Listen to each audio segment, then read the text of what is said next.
রাম। আমি প্রথমে ঠাকুরপালক ব্রহ্মচারী মহারাজের চরণে জানাই শতকোটি প্রণাম এবং আপনাদের সকলকে জানাই বৈদিক অভিনন্দন। রাম। এই বলে আমি আজকের তত্ত্ব আলোচনা শুরু করছি। ঠাকুর কিছু আঠালো মাটি নিয়ে পেটে প্রলেপ দিতে বললেন। তারপর ওই বেচারা জিজ্ঞেস করলো, কোনো নিয়মকানুন পালতে হবে নাকি? তখন ঠাকুর আমাকে বললেন, তোমায় যে কয়টা নিয়ম বলে দিচ্ছি তা ওকে জানিয়ে দাও, আমি এদিকে ফুলের ব্যবস্থা করি। এরপর আমায় কয়েকটা নিয়ম বলে দিলেন। আমি তাকে ডেকে নিয়মগুলো বলে দিলাম। বেশি জোরে কথা বলা নিষেধ, রাগ করা নিষেধ, তাড়াতাড়ি হাঁটা নিষেধ। আমি দেখলাম এই নিয়ম ঠিক রেখেই আর একটু বাড়িয়ে বললে মন্দ হয় না। তাই বললাম, ঘরে আগুন লাগলেও চিৎকার করা নিষেধ, রাত্রি জাগাও নিষেধ। এরকমভাবে যদি নিয়ম মেনে ঠিকমতো চলতে পারে তবে আর ব্যথা হবে না। ঠাকুর আমাকে ডাক দিয়ে বললেন, নিয়মগুলো মানে কিনা তুমি লক্ষ্য করো। আমি তাকে বললাম, আপনি নিয়ম মতো চলেন কিনা আমাকে দেখতে বলছেন। ঠাকুর ঔষধ দিয়ে চুপ করে আছেন, এর মধ্যেই ব্যথা কমে গেছে। আমি তাকে বললাম, এখন আপনার পরীক্ষা হবে। তখন সে তো আর বুঝতে পারেনি যে আমরা গিয়ে তার গাছ থেকে ফুল তুলব। তখন তাদের বাড়ি থেকে লণ্ঠন ও ডালা নিয়ে আমার হাতে দিলেন। ওই বেচারা এ দেখে তাড়াতাড়ি পিছে পিছে আসতে লাগলো।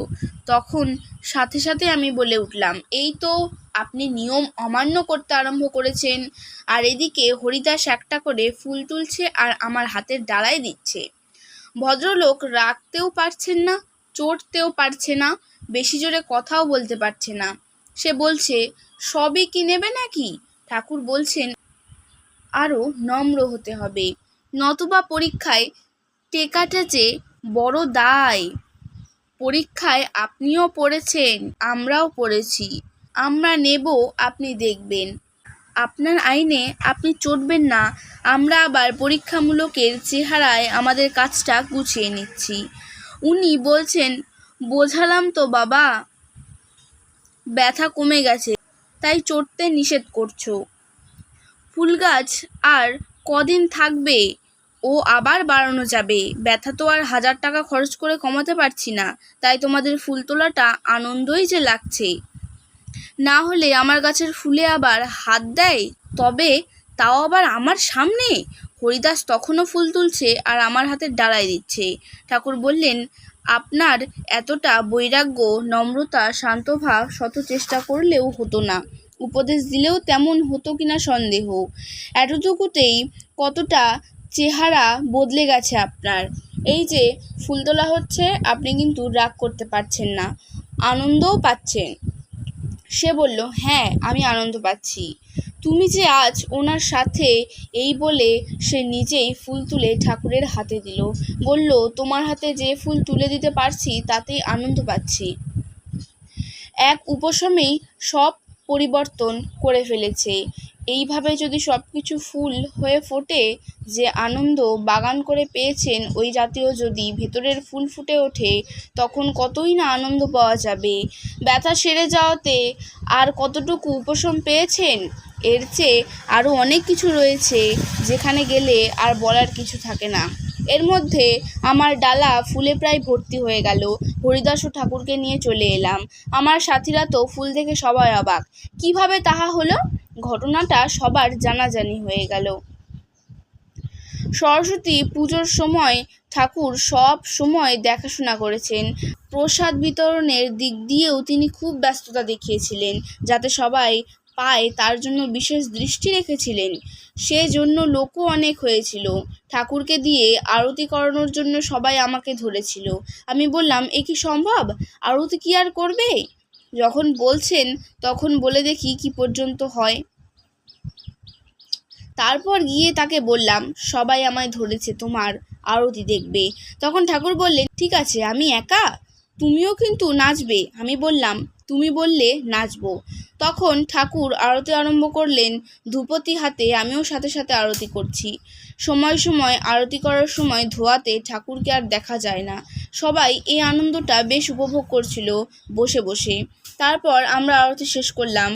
এরপর ঠাকুর সবার সাথে আলাপ করছেন এবং সবাইকে বোঝাচ্ছেন, দেখো আজ আমরা যে একত্র হয়েছি এবং আনন্দ করছি, জ্ঞানের প্রতীক হিসাবে পূজা করছি। শুভ্রতা হচ্ছে জ্ঞানকে যদি বশীভূত করা যায়, তবে সবসময় ধবধবে ভাব, এই প্রভাবটাই সবার ভেতরে গিয়ে ফুটে ওঠে, যাকে বলে সাত্ত্বিকতা ভাব। আজ সেই জ্ঞানের রূপ হিসাবে একে যে আমরা সবাই আরাধনা করছি, প্রকারান্তরে আমরা জ্ঞানেরই পূজা করছি। তাই সেই বীণাতে আমরা সুর মিলাচ্ছি, তবেই বেজে উঠবে আমাদের সেই বাজনা, যে বাজনা বাজলে সব কিছুকে বাজিয়ে নিতে পারি। তার সাধনাই আমরা করছি এই মূর্তিকে প্রতীক হিসাবে গ্রহণ করে। এই যে গ্রন্থাদি ও সমস্ত বই তার কাছে রাখা রয়েছে, তার মানেই হচ্ছে সমস্ত জিনিসকে পুঙ্খানুপুঙ্খ রূপে সব গ্রন্থাদিকে বুঝে যেন হজম করতে পারি, সেই স্মরণ শক্তিটাকেই স্মরণ করিয়ে দেওয়ার জন্য জ্ঞানময়ীর মূর্তির নিকটেই আমাদের আন্তরিকতা জানাচ্ছি। আজ এই মূর্তি তোমরা বাইরের পুজোতে নিজের অন্তরে প্রতিষ্ঠা করার যে চেষ্টা করছো, তা অন্তরেই যাতে প্রতিষ্ঠিত হয় সে অবস্থাই কাম্য। তখন বাইরের আড়ম্বর আর থাকবে না। তাই আমার এই সহযোগিতার কারণই হচ্ছে আমার আন্তরিকতা অবস্থাকে জানিয়ে দেওয়া। তারপর সবাই খুব খুশি হলেন। তিনি ভাঙা ভাবে সবার সাথে আলাপ করলেন। তিনি প্রত্যেকের সাথে এভাবে মেলামেশা করে তার প্রকৃত রূপটিকে সকলকে বুঝিয়ে দিতেন। আরও অনেক কিছু দেখেছি, তিনি উৎসাহ করে মিশে যেতেন যেন কাজটা তারই। প্রকারান্তরে দেখা গেল তার উদ্দেশ্য তাদের মধ্যে প্রত্যেকের হাবভাবের মধ্যে খাপ খাইয়ে নিয়ে তার মনের অবস্থাগুলো সবাইকে জানিয়ে দিয়ে আসা। ঠাকুর বলতেন, হঠাৎ টান মারলে ছিঁড়ে যাওয়ার ভয় থাকে, তাই সুতাকে আস্তে আস্তে ছেড়ে ছেড়ে খেলায় খেলায় প্রকৃত রূপকে জানিয়ে দিতে হয়। আজকে তত্ত্বালোচনা আমি এখানে শেষ করছি। দেখা হচ্ছে পরের ভিডিওতে। ভালো থাকবেন, সুস্থ থাকবেন। রামনারায়ণ রাম। প্রতিদিন এরকম নতুন নতুন ভিডিও দেখতে হলে আমার চ্যানেলটিকে সাবস্ক্রাইব করবেন এবং পাশে থাকা বেল আইকনটি প্রেস করবেন। ভালো লাগলে লাইক, কমেন্ট এবং শেয়ার করবেন। ধন্যবাদ।